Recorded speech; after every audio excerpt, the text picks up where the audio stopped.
Ever heard that a beautiful day begins with a beautiful mindset? What does that even mean? In this video, we're going to discuss the importance of your mindset and how that impacts everything that you do.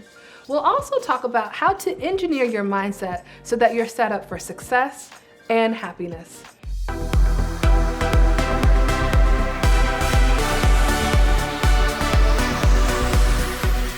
I'm LizJSimpson, founder of the Big Money Movement, accompanied by Cheryl Parks and Heather Petherick, our esteemed coaches at the Big Money Movement, where we help women entrepreneurs land corporate clients. And when we talk about entrepreneurship, mindset is just critical, right? Like mindset impacts everything. Literally. So I want to kick it off to you first, Cheryl. What are your thoughts on this whole idea of beautiful day, beautiful mindset? Short and sweet, love the hell out of yourself. You have to love the hell out of yourself. You literally will encounter so many different things that come into your space, around you, under you, over you, and it will require you to just think about how you're going to get through things. So at the very minimum, you'll have to love the hell out of yourself. The other thing is, there are studies, and I'm not going to quote the number, but there are tens of thousands of thoughts that we have in our own head, and words matter. The words that you tell yourself matter. So speaking to yourself with a positive vibe, it's positive self-talk, limiting the negative self-talk. We're all going to have that, but we need to be really clear and really steady when we get in here and that negative self-talk starts bubbling up and you buy into it and you're like, no, I'm not going there, right? Our brains are designed to protect us. Yeah. And so every now and then I have to tell that negative self-talk, like, I don't need you here. I got this one. Listen. You can stay, but you're going to be in the passenger seat, right? So yeah, studying yourself, studying what gives you angst, so to speak. So some people feel it up here and they get this whole thing. Others feel it in their stomach and they'll get that like punch in the stomach feeling. And so when you start to understand what you feel like when there's a little bit of fear, there's a little bit of uncertainty, you'll start to realize like, oh, I know what that feels like. Shake it. You can start to shake it out. You can start to talk to yourself in a positive manner. Breathe, that's always good. And you can start doing exercises that work for you. And believe me, there are plenty of places you can go to find exercises that will help you with positive mindset. Yeah, shift your mindset. I love what you said, Cheryl, about talking to yourself kindly, loving the hell out of yourself. And when we can listen to the quality of words that we serve up internally, that internal dialogue, boy, that is a very clear mirror that reflects often our mindset. Yep. When we are beating ourselves up, shaming ourselves for mistakes or missteps or missed opportunities, it's no wonder we can have sometimes a constant negative mindset. And business is challenging enough.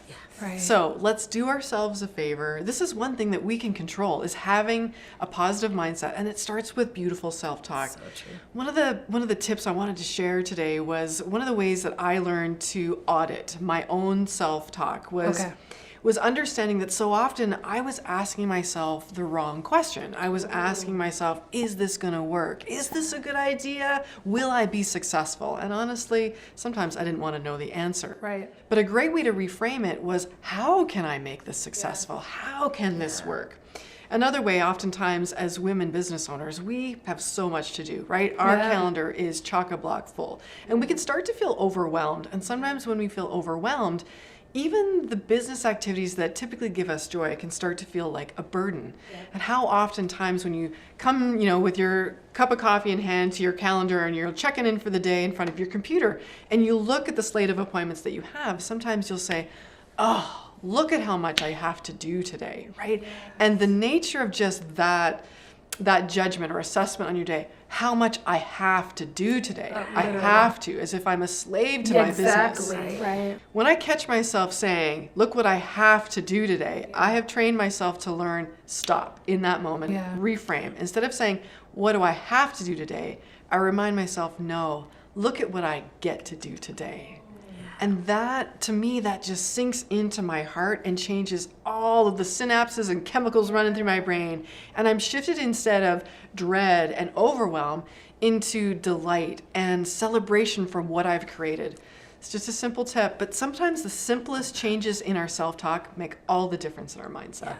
They make a world of difference. I was listening to you, and I appreciate you sharing that because, we have a very fast-growing business, right? And I have a lot of competing priorities. And it's interesting because I was listening to you, and I know sometimes I use that language, but I also know I am grateful for the opportunities. And so I was like, why do I use that language sometimes? My truth is sometimes I use that language when I'm trying to shrink for others. Because sometimes I feel like if I talk about how blessed I am, I don't want other people to feel uncomfortable. So even though I'm privately excited about all the things, it's a lot I got to do. I'm so busy, right? And it's kind of like a diminishing, right? A sacrificial way of approaching it. And I was like, wow, that's such a poor habit, right? And so just this self-awareness, what I love, what you're talking about is like, you first have to have the awareness of why I'm doing something. Why am I doing it? And is this the choice that I want to make for myself? And what was coming up for me as you were saying that was like gratitude.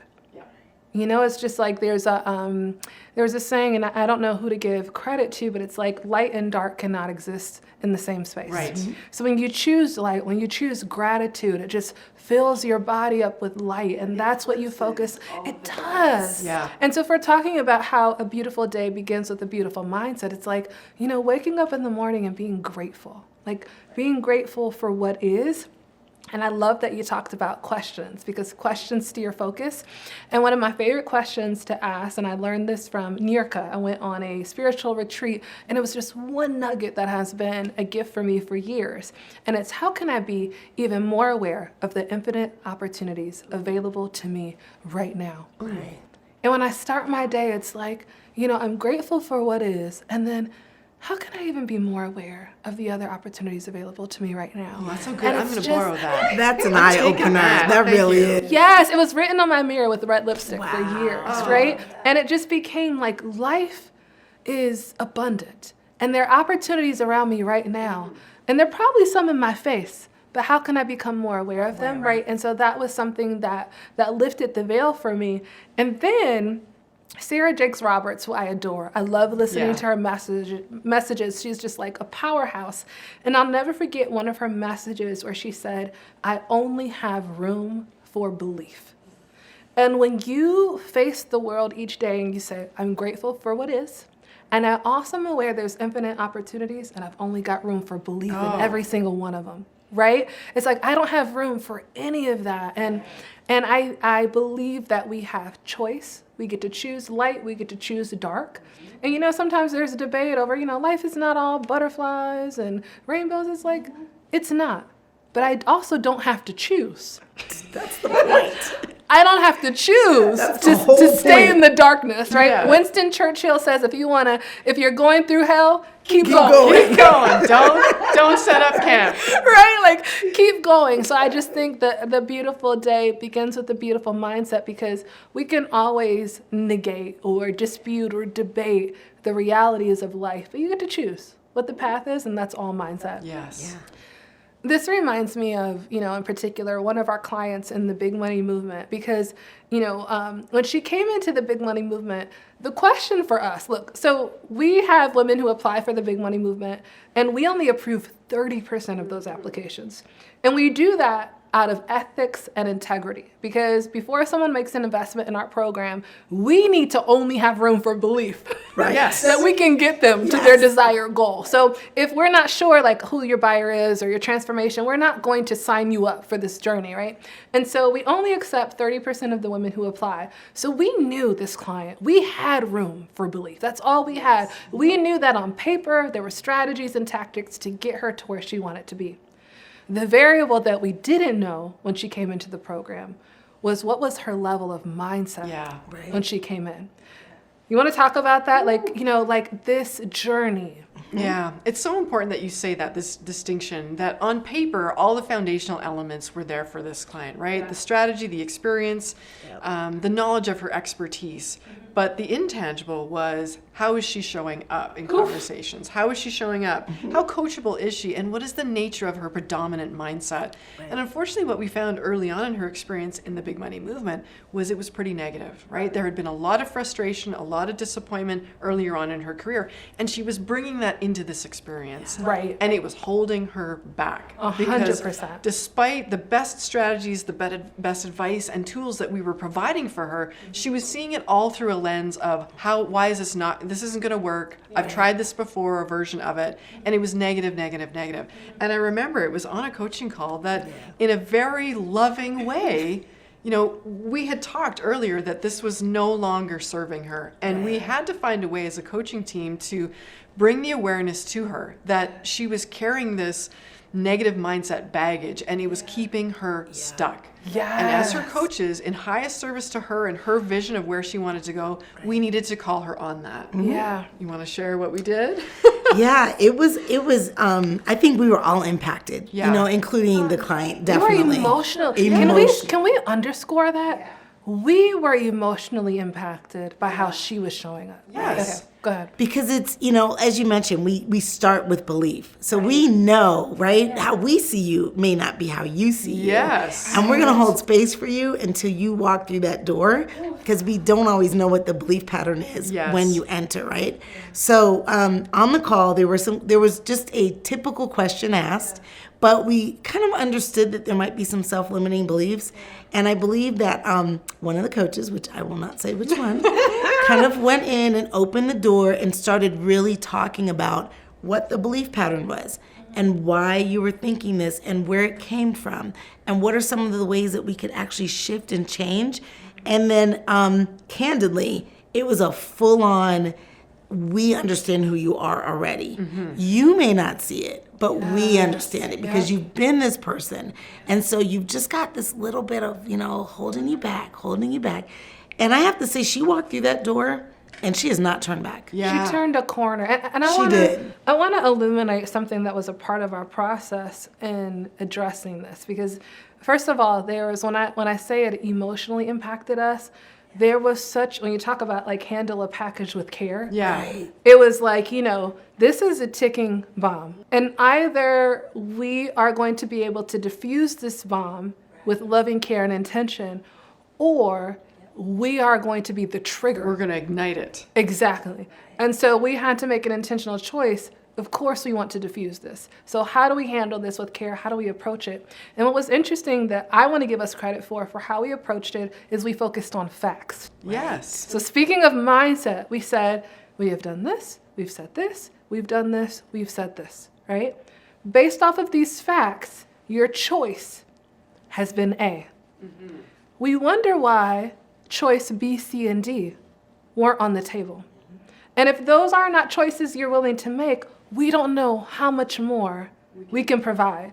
If you're not willing to look at the facts and move with that, how else can we support you? Right. And so what it was, I feel like it was this fork in the road where we were like, look, we've taken you as far as we can take you. At this point, you decide which journey you want to take, right? And we empowered her with that choice, but also gave her a perspective that, credit to her. That's the thing about mindset. I literally don't think she was aware. No, she wasn't aware she had a choice. Yeah, she literally wasn't aware. And so when we illuminated the choice, she was like, definitely going over there. Right? And the power of that is because awareness is curative. Yes. If we aren't aware that there is a choice, we're just going to keep plodding along in the same status quo. But when we were able to paint the picture of this is where you've been and this is an alternative, to her credit, she had the courage to choose the other option, right? She saw it and she took it and she has not looked back. Yeah, and I have to say that I have so much respect for her. Yeah. Because she could have chosen that moment to hide. Yeah, or ignite. Right. And not only did she say, thank you for the awareness, thank you for the level of concern, right, and sensitivity, but she also played full freaking out. Yeah. She was like, I'm still going to be the squeaky wheel. That's right. These are my questions. But in a positive way, baby. In a great way, right? In a great way. And she took the action and she took accountability. She said, not only am I asking the question, but I hear you and I'm going to take action. And here's how you can hold me accountable, because by next week, this is what I'll do. Yeah. Right? And so like, it's just beautiful. A beautiful day begins with a beautiful mindset, just like a beautiful business journey begins with the big money movement. In the next video, we're going to talk about how to overcome objections, right? It's not just the objections that show up in your mind, but there are also some objections that show up in sales conversations. We've got you covered for that too. Join us in the next video. Click there now. Bye.